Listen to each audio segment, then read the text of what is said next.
Good morning to everyone. I thank the organizer for the invitation of this welcome conference.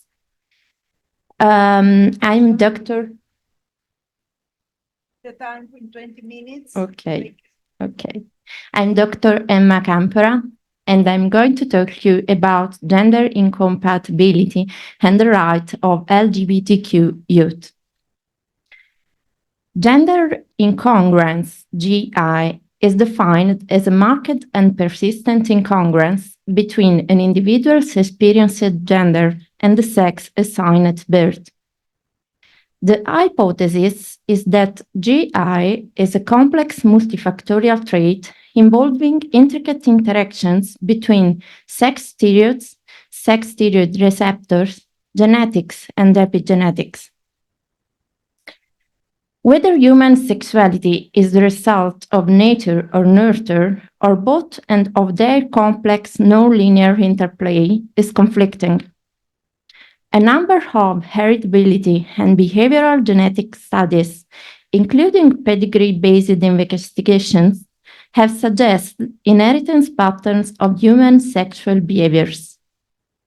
On the other hand, in most twin, adoption, and nuclear family studies, it was not possible to disentangle between underlying genetic and shared environmental sources.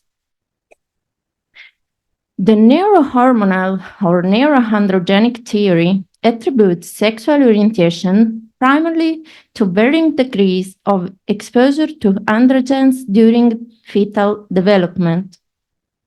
This theory is based on the close proximity between testosterone spikes during pregnancy and the development of the brain and therefore the constitution of gender identity.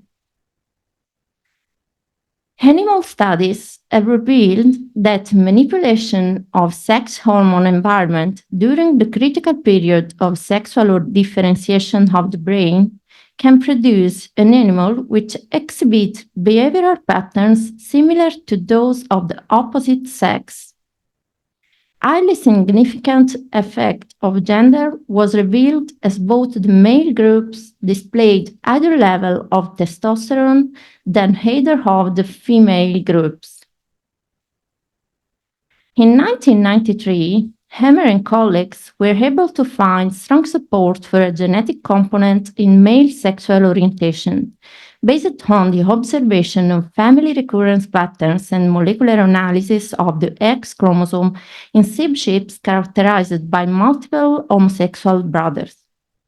More specifically, the authors were the first to suggest that the locus related to sexual orientation lie within approximately 4 million base pairs of DNA on the tip of the long arm of the X chromosome. The XQ28 hypothesis can account a small portion of the overall heritability of the male homosexual orientation. This research identified the networks based on the knowledge of molecular level interactions between proteins. They identified 377 genes mutated in F2M and 275 genes mutated in M2F. I Was Born This Way is new research confirms that a mix of prenatal factors and genetic differences could explain human sexual orientation. One of the candidate genes is the male-specific antigens are the Y-linked neuroligin 4, a membrane protein normally expressed on the surface of neurons. It is believed it plays a role in cell-cell interactions, such as at the basis of sexual differentiation of the male brain. Research demonstrated that overall, women have a higher blood concentration of the anti-NLGN4Y antibodies than men. But more importantly, that mother of gay sons, especially those with older brothers, had significantly higher concentrations of these antibodies than the control women, including mothers of heterosexual sons. Epigenetics also seems to play a role in the etiology of gender incongruence. The main finding of this study is that the cis and trans populations have different global CpG methylation profiles. In male assigned at birth and in female assigned at birth populations, they found different CpG in some genes involved in functionals such as negative regulation of gene expression, central nervous system development, brain development, among others.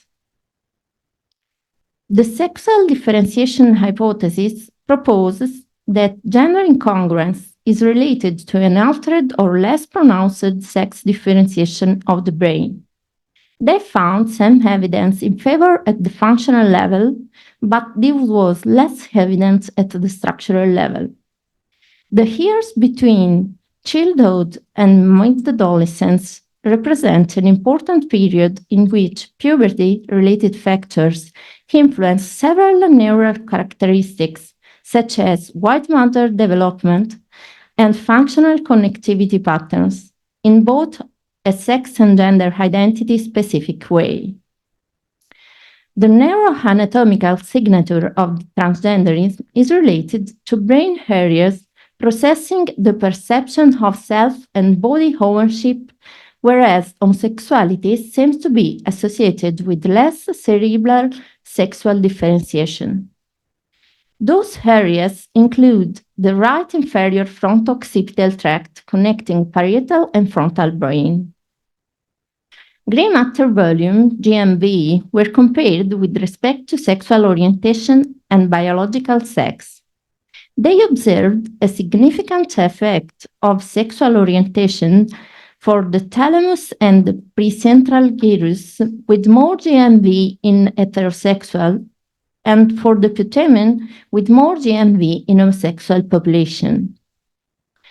The nature versus nurture argument about the origins of sexual orientation has been an integral part of the gay rights debate over the years, and it is clear why. Americans who believe gays and lesbians are born with their sexual orientation are much more supportive of gay rights than are those who say orientation is due to upbringing and environment. This division between those who believe being gay or lesbian is a trait of person is born with and those saying it is due to upbringing and other environmental factors has changed over the last 20 years. Prior to 2001, significantly more Americans believed that homosexuality was a product of upbringing. Political affiliation is a significant factor associated with how people view homosexuality.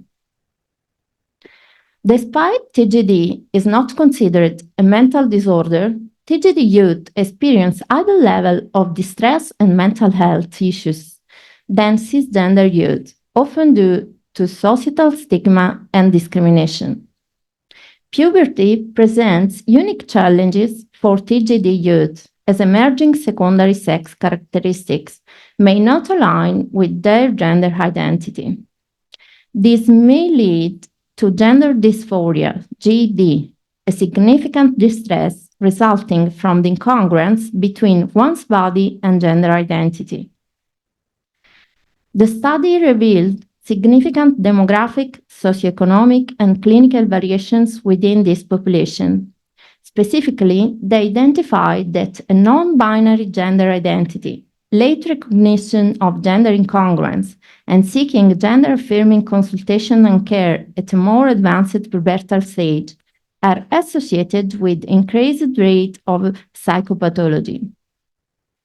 They examine age at initial visit, Tanner stage, age at first gender incongruence memory. For age at initial visit, older presenting patients reported higher rate of depressive disorder, suicide attempts, and antidepressant medication. For rate self-harm, suicide attempts, and antidepressant and antipsychotic medication usage. Early identification and access to care may be crucial for improving mental health outcomes. Today in Europe, people who identify as TGD still suffer from discrimination around the world. Some EU countries are even moving backwards on LGBTQ rights. The EU has made progress with the LGBTQ Equality Strategy 2020-2025 and plans to keep working toward a more equal Europe. Let me show you the principal right of LGBTQ youth. It is necessary to refer to International Classification of Disease 11, which no longer includes gender identity among organic or mental illnesses. In Italy, we are still using ICD-9. We have to collect of LGBTQ inclusive data in electronic health systems or clinical databases, avoiding concealment under MF or other items. And we have to formulate an electronic medical record system that eliminates confusion on patient gender identity. Clinical databases is also important to collect data for epidemiological studies, which will serve to better understand the prevalence and incidence of certain diseases in this population. Intersex people face significantly higher rates of discrimination than other members of LGBTQ community. For years, intersex people, as young as infants, have been subjected to harmful discriminatory practices that cause profound lifelong physical and emotional harms. Those surgeries must be prohibited. We have to guarantee compulsory training in sex and gender orienteering and LGBTQ gender medicine, medicine psychology in health faculties and for all health professionals. We have to build LGBTQ affirming environments within the primary care setting. This research studied the needs and experiences of LGBTQ adolescents in the pediatric primary care setting and the ability of primary care practitioners to take care of LGBTQ adolescents. A limited number of physicians felt equipped to care for LGBTQ adolescents due to lack of education and resources. The education of physicians should include a more detailed approach to providing care to the LGBTQ population, particularly to those training to become pediatricians. In order to create feeling of trust and safety between LGBTQ adolescent and provider, we need to include awareness and knowledge of healthcare needs of LGBTQ adolescents. It would be important providing LGBTQ affirming environments within the primary care setting, having LGBTQ affirming symbols on provider ID badges, LGBTQ relevant reading materials in waiting rooms, include sexuality and gender issues in the intake process with patients and families. The biggest barrier both to safe hormonal therapy and to appropriate general medical care for transgender patients is the lack of access to care. Transgender patients report that lack of providers with expertise in transgender medicine represents the single largest component inhibiting access. Other reported barriers include financial barriers, discrimination, health systems barriers, socioeconomic barriers.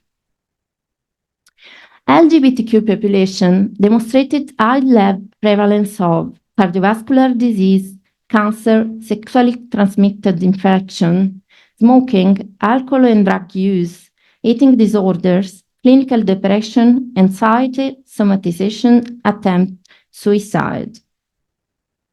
Therefore, it is necessary to provide cancer prevention, free HPV immunization in LGBTQ community, sexual transmitted infection prevention, free pre-exposure prophylaxis or PrEP to prevent getting HIV.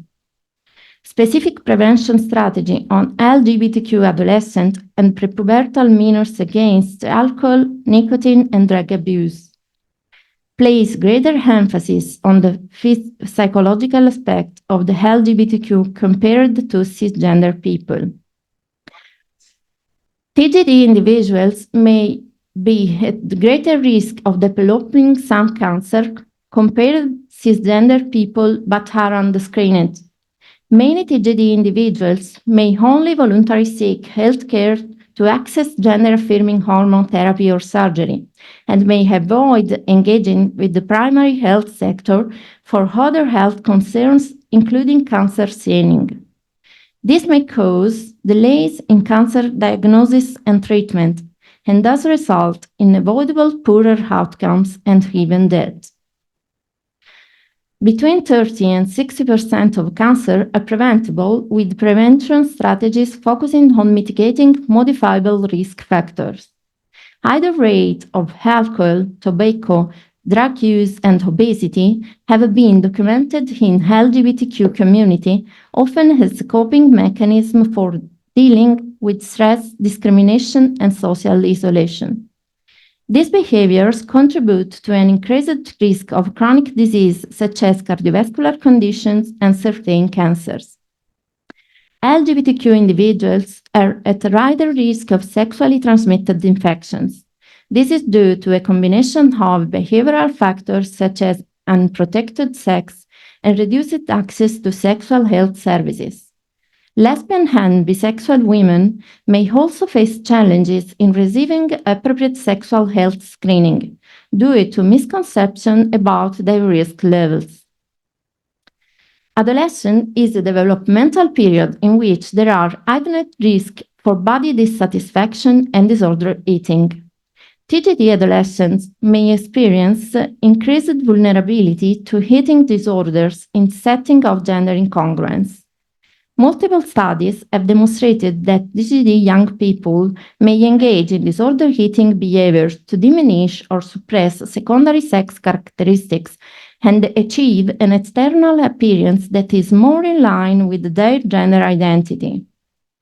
Transgender adolescents and adolescents with eating disorders are known to have increased mental health comorbidity.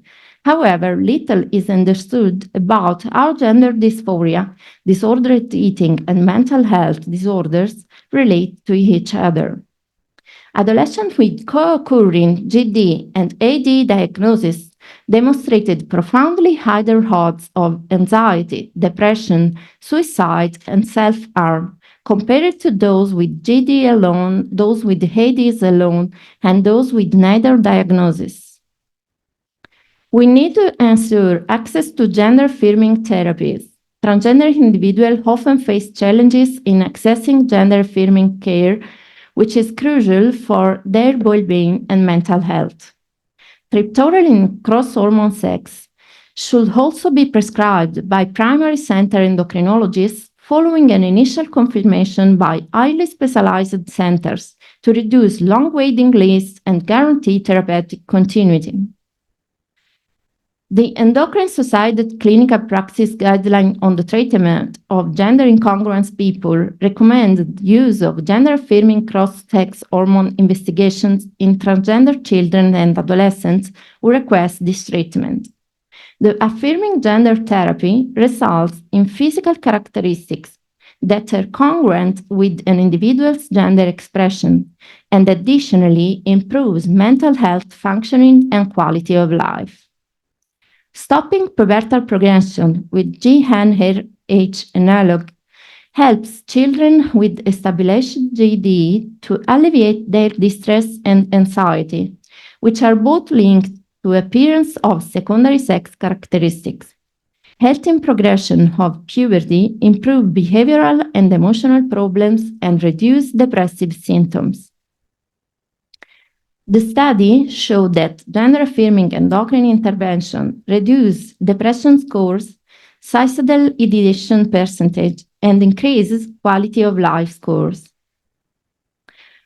The primary care physician must support the LGBTQ population in all aspects of daily life, implement physical support from school and family to reduce the psychological stress of LGBTQ youth, promote welcome rules for transgender and intersex people who respect their own gender in hospitals and other structures, ensure the right to fertility and reproduction of LGBTQ people. Addressing the health disparities and challenges faced by the LGBTQ community requires a multifaceted approach, including improving healthcare access, training healthcare professionals, and promoting inclusive health policies. By adopting these measures, we can work toward reducing health disparities and improving the overall well-being of LGBT individuals. Thank you for your attention.